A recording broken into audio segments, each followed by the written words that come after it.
From deep in the heart of Central Texas, it's the Best of the Outdoors podcast with Dustin Vaughn Warncke. Brought to you by Grim Reaper Broadheads. Watch them drop. Gold Tip, the toughest arrow you'll ever shoot. Gilly Monster Outdoors and Vapor Trail Outdoors. World-class hunting and fishing products. Striper Express. With Bill and Chris Carey on Lake Texoma. Vineyard Max Deer Products. And Warncke Enterprises, your full-stack digital and media production marketing agency with a specialty in the outdoors. Okay, Froylan, tell us what you do. Okay, so I am the Desert Bighorn Sheep program leader for Texas Parks and Wildlife, and what that job entails is, coordinating and working with the Desert Bighorn and Desert Bighorn Restoration and Management. Great. 15 years, you said? 15 years, yep, 15 years in this position, and 20 overall with Texas Parks and Wildlife. Okay, very good. And you enjoyed that job? Is it rewarding? I love it. Do you find meaning in it? Tell me a little bit about what makes you get up for work every day? I love it. I was told at a very early age in my career, and even before my career with Texas Parks and Wildlife, I was told you find a job that you really, really like, and you will never have to work a day in your life. I love that. I believe that so much. And that's, luckily I'm in a position. I've been in a position that's exactly what I do. So you plan to maybe retire here if possible, right? Well, on this trajectory, you think? Yeah, I am, unless they run me out, unless they, unless they change their mind. Yeah, unless they change their mind about me, then I might reconsider. But I do. I love my job. It's challenging. It's rewarding. It has everything that I want and need out of a. Sure. No, I'm enjoying this because what you do has to do with a very, I think, underrated and underlooked animal when it comes to what you specialize in with the Bighorn program. So how do I ask this? Because the other thing is that you don't know about me is I hate to admit I'm a deer trader. Okay. So we know a lot about. So you know what I'm saying. I don't want to be remembered for that. Yeah. So let me go ahead and just make this very clear on this podcast. At my funeral, if any of you attend, that is one thing that I do not want brought up, that I ever sold over $1 million of axis deer in 1 year. I don't want that brought up because I don't look. It's a den of thieves. The problem is the people that get into that. Okay. And I'm not saying they're all like that. I'm one of the few in the way I just differentiate myself with my clients. I sell live exotics to, hoof stock to. Is that I'm one that's still left that has character and integrity, and I get business all the time with those two things because that's what good old boy farmer rancher type, even guys with what we call a gentleman ranch that basically has 5 acres, kind of high fence, that kind of stuff, that wants to run a little bit of But the thing is, how do I ask you about Texas Bighorns? Well, and that's the fact that they believe that there was a mating between a mouflon and a desert bighorn, correct? That there was a hybridization. A hybridization, the Texas, not the Texas, the Thompson Temple. The whole thing with that whole deal. You know what I'm saying? What they consider an exotic, that's kind of a hybridization of a mouflon and a bighorn. Yeah. What do you know about that? I'm just curious because I've always wanted to ask somebody that deals with bighorns on that. And so interesting that you asked that, because some of the issues that we're going through now.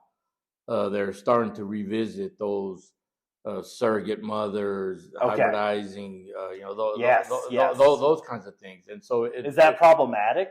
Just on a high level. Well, it can be problematic depending on how you look at it.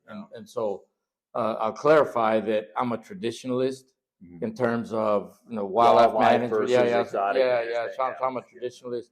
But I also consider myself pretty level-headed and reasonable person, and so I understand and get why some people do the things that they do. And I'm also for private property rights. I support all those things. Since 97% of Texas is private property for the most part. Yeah, exactly. And so, but you also work for the state of Texas, so I'm trying to understand both sides. Yeah, so that's just it.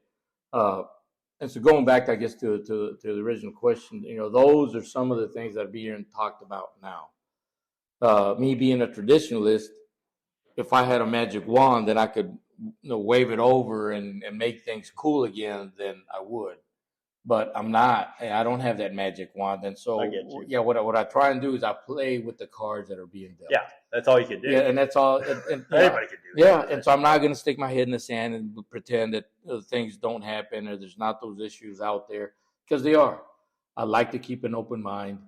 I'm willing to have conversations, and if that's the direction that we need to go to quote unquote save a species, then repopulate. Yeah. But the thing is, like as well as I do about domestic, well, not really domestic sheep, like a mouflon cross, like a YO mouflon cross. You know what I'm saying? Yeah. Like as far as exotics go, like that's a hybrid of a I can't remember, like a Barbadogie mixed with a mouflon. Yeah. Is that right? Yeah. So the thing is, I've dealt with so many, like, I guess we would call them domesticated sheep. We're talking Texas dolls and Barbadoe and those kind of things, which is a great thing, especially to get a kid on as a first exotic for them to hunt. My son shot one with a bow, with a crossbow one time. Absolutely loved to hunt. He's got it mounted on his wall. But it's to most people that know farming and ranching in Texas, we look at those as that's a black belly.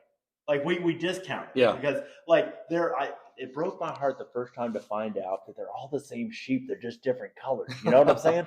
Like the black Hawaiian and all that stuff that's been like kind of popularized, and that kind of stuff. And Chester Moore and I have talked about this many times together about, wild sheep versus kind of the domesticated sheep that we hunt, but they're really like a Catalina goat's just a Spanish goat. You know what I'm saying? Like, but we call it a Catalina mountain goat. Yeah. It's all about appeal, like really almost sex appeal for like, oh gosh, that looks sexy. I want to go shoot that. Well, I'm just like, what's the point of being a hunter though if like we don't conserve the native game first? Yeah. So that's why I'm excited to talk to you about this. And so this is an interesting, very interesting conversation. Well, you didn't think you'd be walking into this one? No, I love it because these are conversations that we have and that that I have with folks. Because I'll be honest, there's folks within the agency that find it hard to make that connection. That find it hard to make that distinction, or to say, okay, let's open our minds and let's talk about these things and stay open. Versus like we're on this path. Versus this is it, and we're not going to deviate from that. And so I find it interesting because again, I like to that's not what I believe. But let's have a conversation.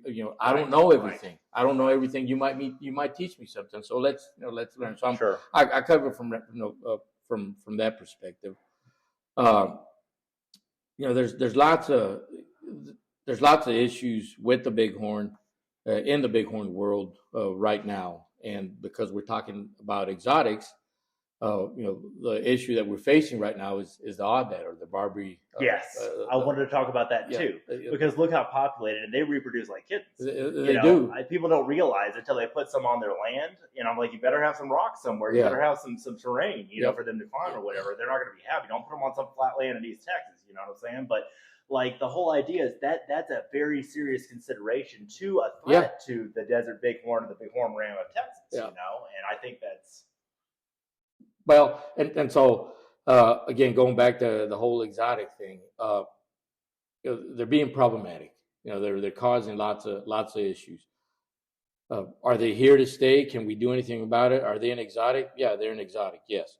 Can we do anything about it? Well, we're trying. Are they here to stay? Yes, they're here to stay. They're here to stay because people want them. People hunt them. The horse is kind of out of the barn on this deal. In words, right? Yeah. In other words, there's the country term goes. There's no way to remove them now. Yeah, they occur in big densities. I mean, when I say large densities, I'm talking 2,000-3,000 to a mountain range, at least 2,000-3,000 to a mountain range. And when you only have 100 or 200 bighorns in that mountain range. They're kind of outnumbered. Yeah, outnumbered. And they can also transfer. I learned this last night with the presentation we had on the film festival we had here is learning about like the fact that they can pass, respiratory illnesses Yeah. or whatever onto bighorn Yeah. sheep. And like that concerns me because I thought, oh, all exotics are great, but again, at the same time, you're still talking about an invasive species that's not native Yeah. to this land. And that's another problematic thing that I think I didn't realize. Yeah, I and wasn't educated. So it does. So they outcompete the bighorn, and they impact our mule deer. We have got research, and we're looking into not just the pronghorn, the bighorn and the mule deer. We're also looking at, do they impact the pronghorn out in the flats? What is that doing to the livestock industry, to those landowners? And then more importantly, is what do they do when they occur in those densities to the habitat? And so 2,000-3,000 Aoudad on a fragile landscape, if landowners are making money off of them, it becomes we're not going to be able to win that fight.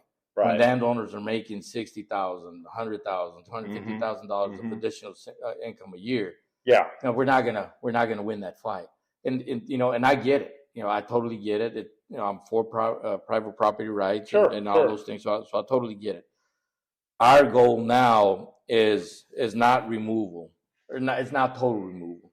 Our goal now is, okay, let's get the Aoudad population down to levels. Management. Yeah. Right. As far as number management. To get them down to a level where they don't negatively impact our native species. They don't impact the habitat, and then they can all live fat and happy lives.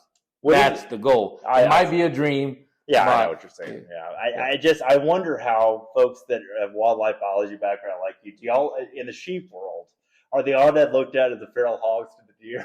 Well, I had to ask that question. My God, they are. They are looked at like that. Like they're a nuisance almost. Like they're an invasive species that's directly affecting. See, I had no idea. I know I've been out of it for a little while, but I mean, as far as studying what the Wild Sheep Foundation is concerned about, and what other conservation organizations are focusing on. But man, this is enlightening to learn this from you. Well, and so the thing is, we're almost because we're all hunters, and we all like to hunt.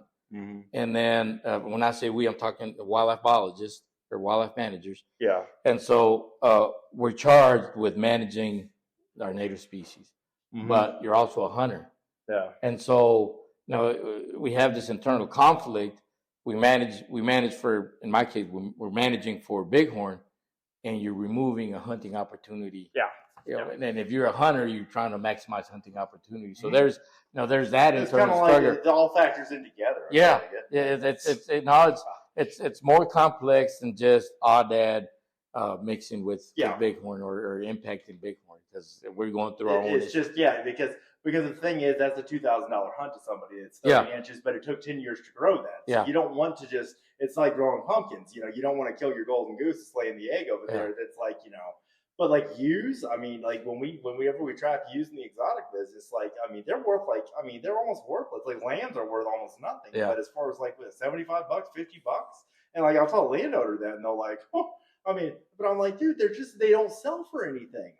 For whatever you can get for it. So, but I kind of find that interesting that's the problem though, is we need to fetch more for the ewes and get rid of those. Yeah. So we have less, and more rams that survive. But either way, if they interact with each other, that's a whole different story. Well, in the wild, and so we're looking at the problem from all types of angles, right? And are at the issues and trying to resolve those issues. Mm-hmm. And so we've got research with collared Aoudad, collared bighorn, collared mule deer, to kind of see their track movement, see where they're going. And what's interesting is, it appears that you would have to remove 80% in an Aoudad population. You would need to remove 80% of the ewes, and that would only keep the population stable. That's not even. Oh my goodness, 80%. 80% of the ewes would have to be removed. And that just keeps the population stable. That's not putting a dent in. See, that's almost like the fact that there's too many people, which everybody claims of it.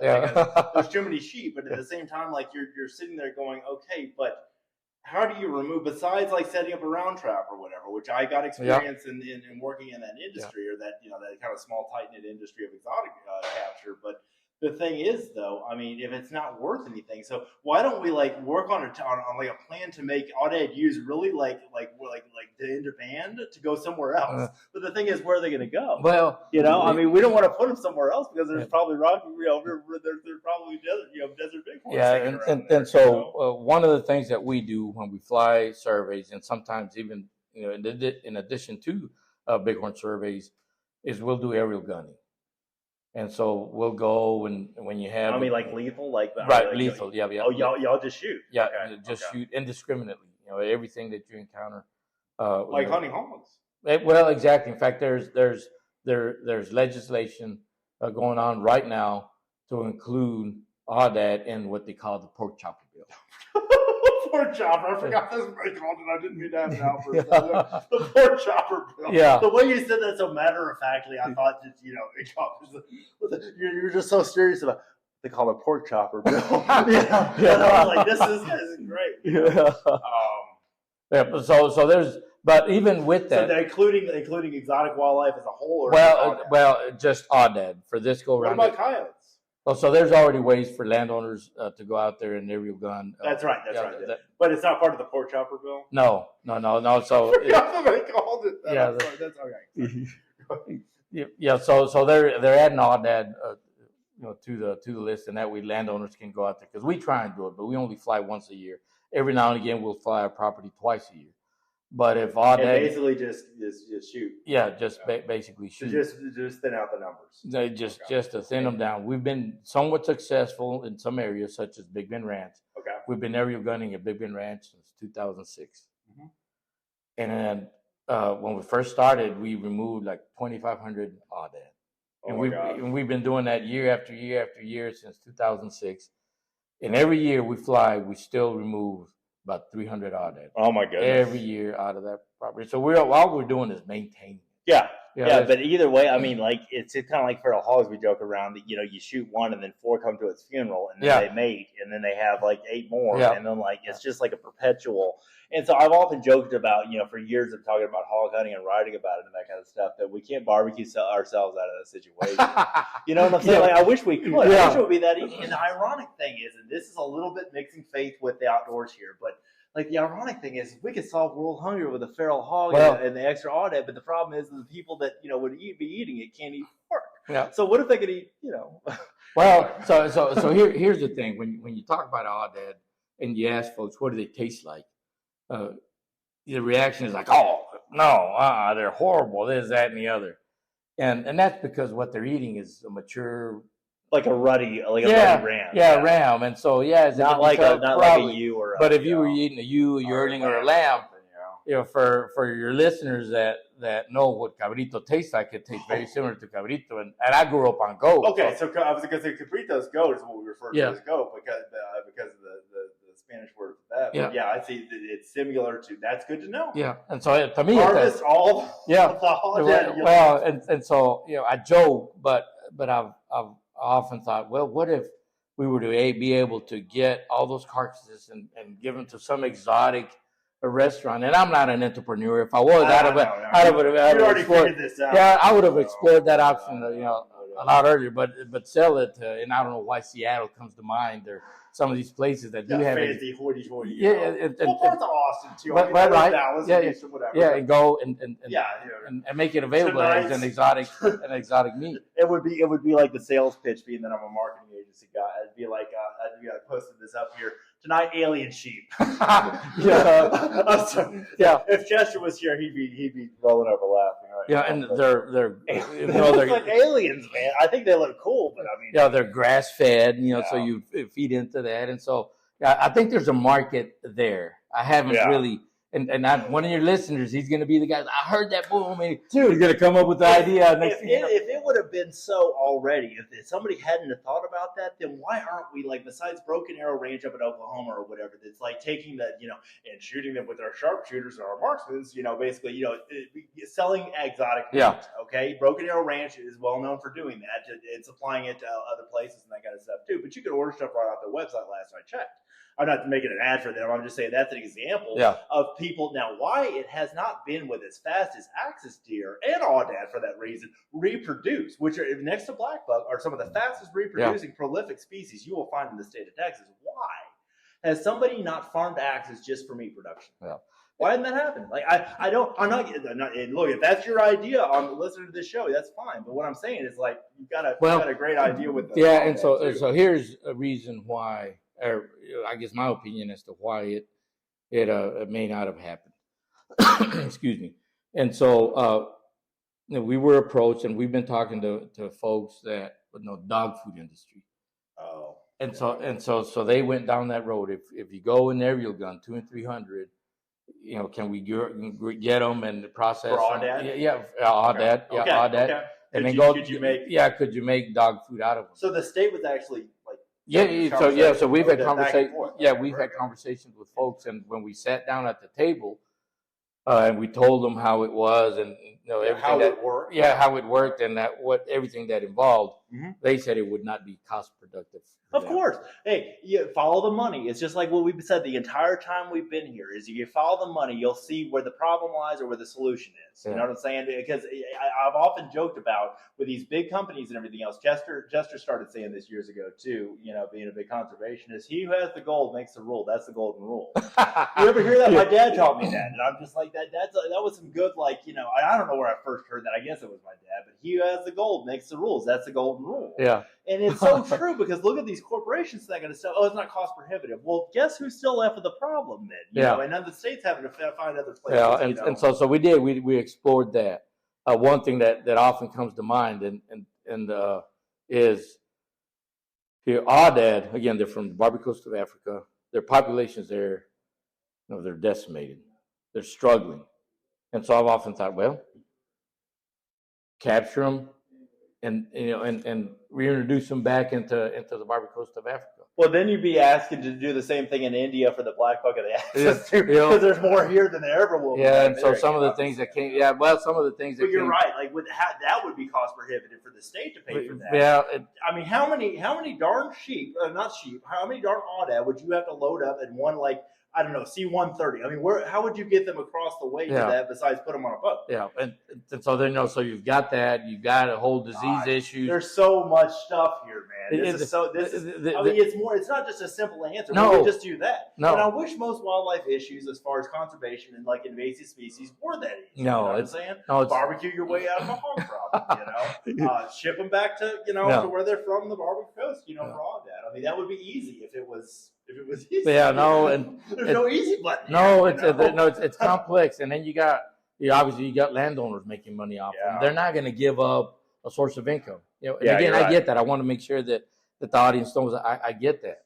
Yeah. So it's challenging. And the thing is, they're either hot or they're not in the exotic market. Yeah. You know what I'm saying? I know that the state of Texas, because of CWD and that kind of stuff, and you don't have to comment on this if you don't want to, but as far as kind of the exotic industry, as far as aoudad being part of that, and then you've got the, of course, you've talked a lot about, sheep preservation so far here, conservation here, but as far as wild sheep go, I'm sure, but, and I know that's your main thing, but I'm interested in what's coming down the pike, if you know of anything that should concern those of us that are in the exotic industry, as far as buying, selling, trading, owning exotics. Do you know of anything that's legislation, that kind of stuff that should be is that still cool? I mean, is that going to be regulated one day because of CWD issues? Do you think? I mean, you don't have to answer this. Well, and I will.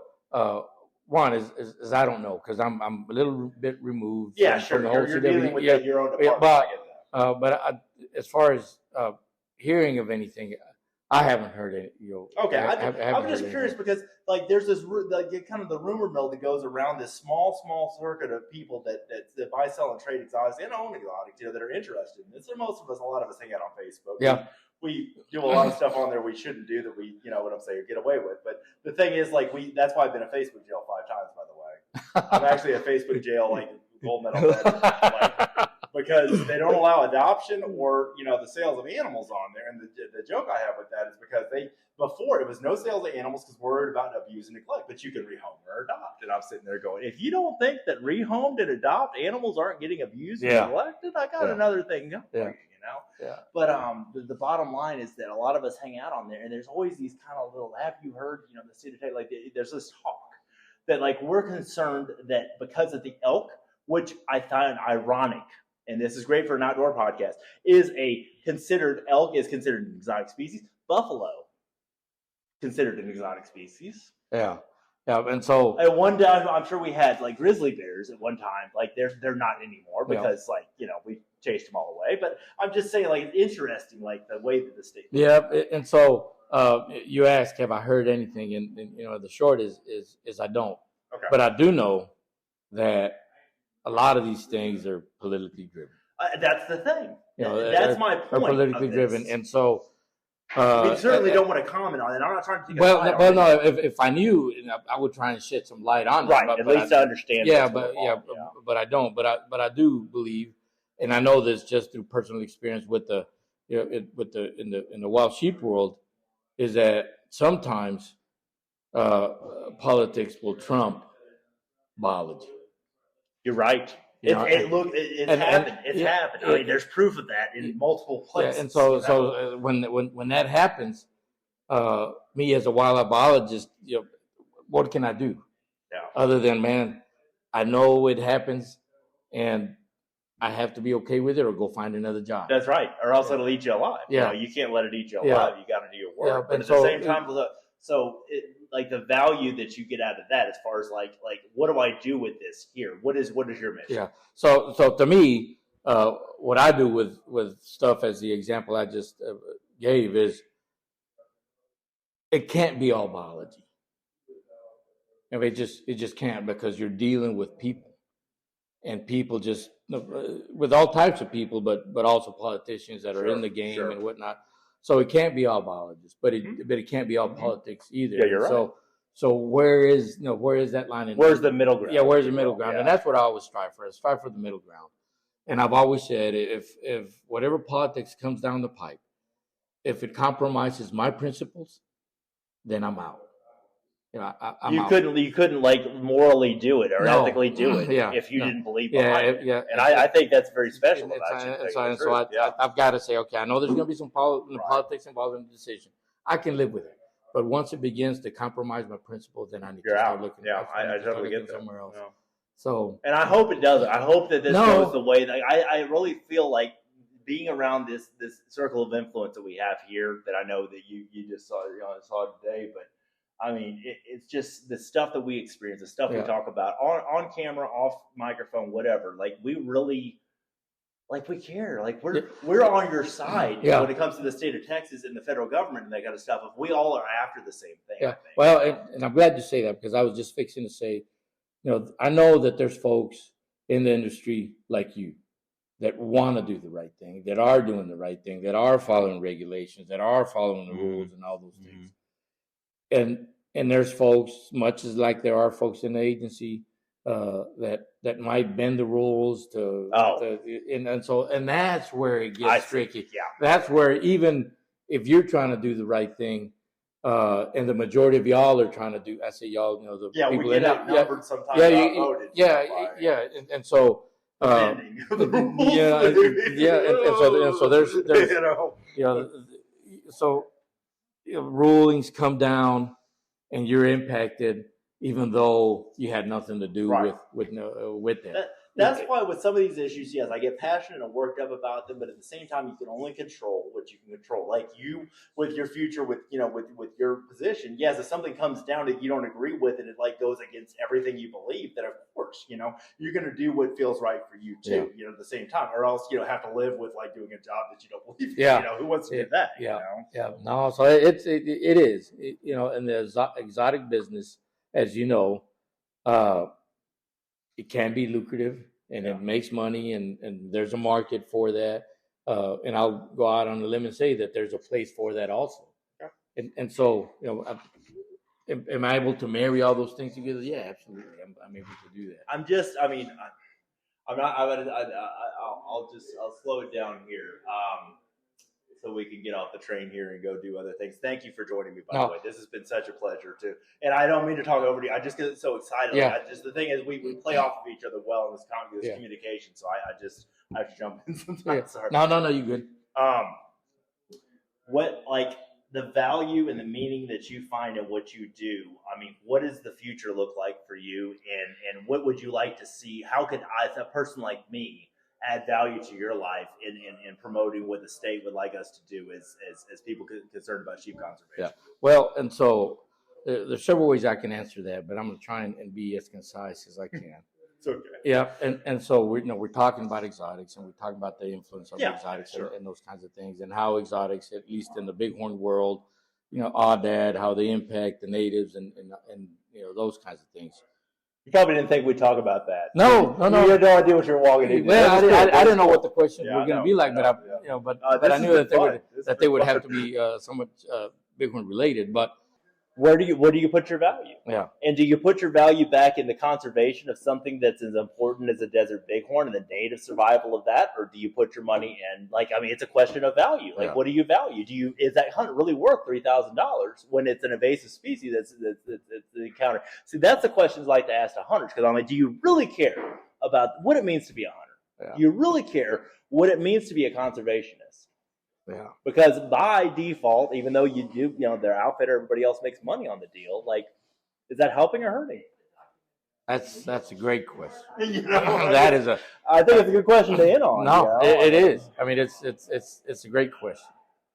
And are we helping or hurting by what we are doing right now? No. And so I've told this to not just here today, but anybody that I talk to that's willing to pitch the story out. I make sure that I thank them, because it's because of folks like you that are in this industry that get the story out. I can only reach X number of folks. Yeah, I know. But y'all broadcast it out. Yeah. We really, it gets people thinking. Yeah, exactly. And that's all I'm trying to do is just ask some questions and just ponder some answers. Yeah. There are no easy answers in the conversation we just had, because it's like yes, there's this, but then there's this that affects this. It's all symbiotic in a way, but it's also non-symbiotic in a way. It either helps each other or it doesn't. Yeah. And walking through all that, I get a lot of energy of, okay, these are the questions. So, write me with your answers. Yeah. Ladies and gentlemen, that's Dustin at dustinsprojects.com, Dustin at businesswithdustin.com. Froylan, any other way to reach you besides, you have a social or anything? Well, I don't know how you can do it the state of Texas. I'm not a social media guy. That's cool. But anyway, thank you for being on the show. Thank you so much for, great insight, great conversation. I hope you don't think this was crazy, because no, not at all. I just had fun learning from somebody that actually works in the state of Texas and asking these questions. So. Yeah, no, I appreciate the opportunity. Thank you for what you do. All right, thanks a lot.